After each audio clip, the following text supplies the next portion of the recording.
Well, Liverpool fans, I finally got to see my team up against yours.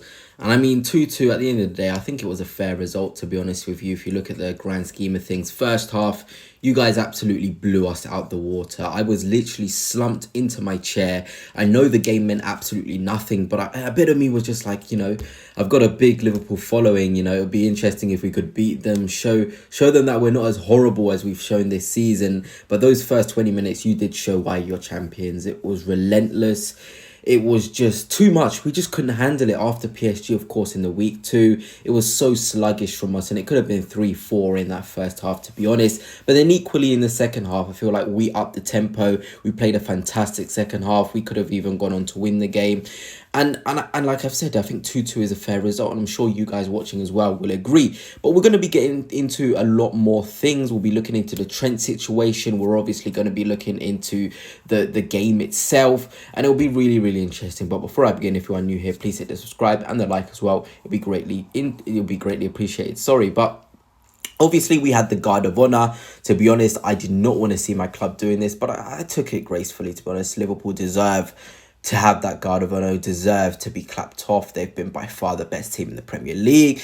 But a bit of a sticky situation here, and this is not a shout or a moan to you Liverpool fans. Obviously, these select few do not represent the fan base, but you guys, well, some of the guys anyway. Lewis Skelly's alright. Lewis Skelly compares how much of a twat he is for apparently, essentially, he didn't clap the Guard of Honour. And I just wanted to clarify that Miles Lewis Skelly did indeed clap in the Guard of Honour. To be honest, he gave you guys your flowers.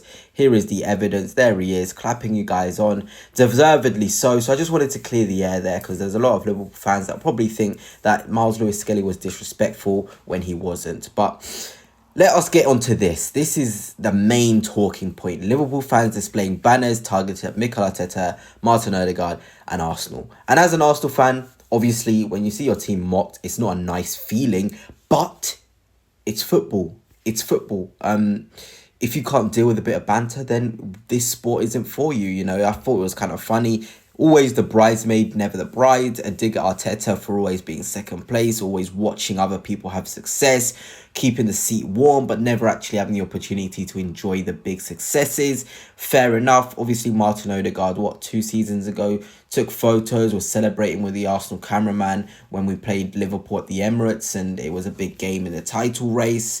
And obviously Liverpool fans, just a bit of a laugh and a joke, to bring to the atmosphere, I guess, wanted to do this. And, well, a specific Arsenal fan did not find this funny whatsoever. And let us have a look at what he says. He says, the difference between Liverpool and Arsenal as clubs. On the left, he has Arsenal respecting Hillsborough, respecting Liverpool in that sort of aspect. Then you've got Liverpool fans with the Arteta sort of banner. He said, one is for the artists, dreamers and romantics. Acts like it. The other belongs to the worst of the working class. Acts like it. I mean, that's probably one of the worst representations of me as an Arsenal fan. I feel I feel bad reading that, to be honest. That is a bad thing to say. Belongs to the worst of the working class. What does that even mean? How is this sort of... What are you trying to say here, essentially? That Liverpool are a scruffy club? I mean, I'm quite shocked that this Arsenal fan was able to come to a conclusion like this. Our emotions were high. Obviously, this isn't the season that we wanted. We obviously felt that we could have been closer to Liverpool without the injuries, without certain scenarios like the referees and all of this stuff. But to come out here and say that Liverpool belong to the worst of the working class, that word worst, it just leaves so much in the air. It's like, why? Why must you say such a thing, And he didn't stop there, to be honest. He went on to say, Arsenal are that dashing young man who is on the way up in the world asking you out. Liverpool are the drunken 45-year-old. I'm sorry, Liverpool fans. It's funny, and I'm sure you guys maybe as well are laughing a little bit whilst you're reading. Liverpool are the drunken 45-year-old copper who comes home to beat his child but dresses up respectably. What? Football is deep. Yes, it means a lot to a lot of people, but to go out your way to tweet these sort of things it's either got to be you trolling or you need to go out for a walk, unfortunately, mate. You've got to really go out there, clear your head, because how are you saying Liverpool are the drunken 45-year-old copper who comes home to beat his child? What?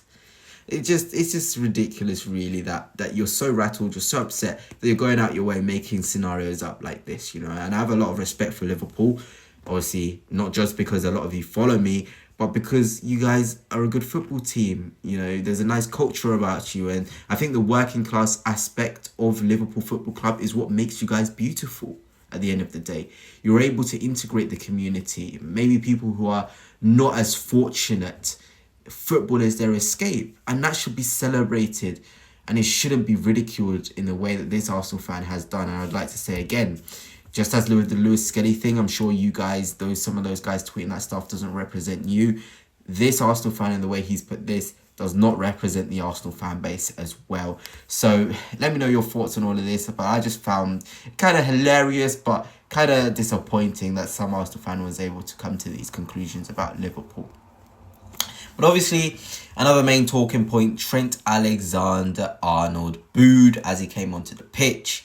And everyone's been chipping in, saying their opinion and saying how Liverpool fans need to feel. And for me, I don't want to do that. Liverpool fans can feel the way they want to feel. The guy's leaving on a free. They could have sold him for 70, 80 million if he had just left earlier.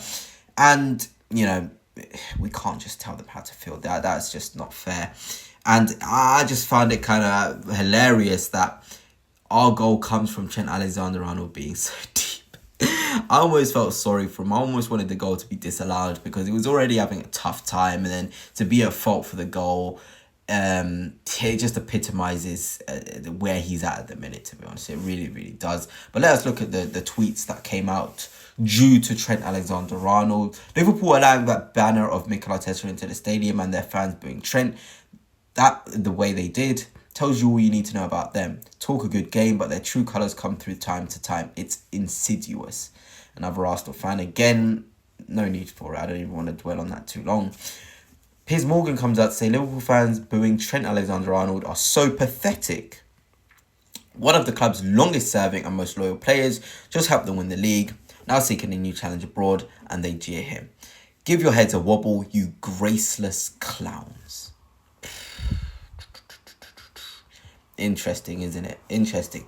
To call a whole fan base clowns and graceless, as if you've ever felt what they're feeling with Trent. Somebody who was going to be their captain. He was their vice captain. Somebody who was going to lead them to even more glory. A one-club man player. No one expected Trent to ever leave Liverpool. On a free as well? You've got to understand their frustration. You really, really have to understand it. And Trent, you know, I think the best decision now for Arne Slot would be just not to play him until he leaves. When he came on, the mood changed completely. The first half was a party atmosphere. They were putting us to the sword. We were under pressure. Then Trent comes on with Núñez, no disrespect to him, and everything just gets flat, you know. And I think if Arsenal don't get that red card, we have a big chance to go on and win that game. And, you know, that's not how a manager should be. Yes, the title's wrapped up, but you want to be winning as many games as you can. As a manager, your target needs to be to win as many games as you can. It shows good mentality. It shows focus. And, you know, bringing on Trent, you know the circumstances. It wasn't probably one of the wisest decisions for Arne Slot. But anyway, look at that Premier League title. 83 points, I think, 18, 17, 16, whatever. How many points clear of Arsenal? And as for my team, we've just got to keep battling away, beat Newcastle, and just secure ourselves that second place position. But anyway, that's it for now. Let me know your thoughts on the things discussed in this video. And until next time, peace.